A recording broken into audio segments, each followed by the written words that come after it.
रात्री आव्हाडांच्या निवासस्थानी बैठक झाली। या बैठकीला आव्हाड, राजन विचारे, अविनाश जाधव यांची उपस्थिती होती।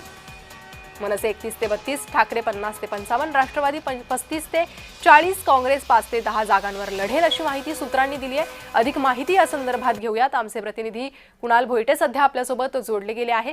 कुणाल, काय ठरलंय महाविकास आघाडीचं ठाण्यात?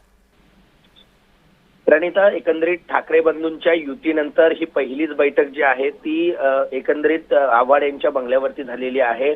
मनसेचे नेते अविनाश जाधव असतील, त्याचप्रमाणे राष्ट्रवादी शरदचंद्र पवार पक्षाचे जितेंद्र आव्हाड आणि सेनेचे माजी खासदार म्हणजे ठाकरेंच्या सेनेचे माजी खासदार राजन विचारे यांच्यासोबत काँग्रेसचे जिल्हाध्यक्ष विक्रांत चव्हाण देखील उपस्थित होते। त्यामुळे ठाण्यामध्ये, मुंबईमध्ये जरी काँग्रेस सोबत नसली तरी सुद्धा महाविकास आघाडी ही मनसे सोबत ठाण्यामध्ये लढणार असल्याचं चित्र सध्या तरी स्पष्ट झालेलं आहे।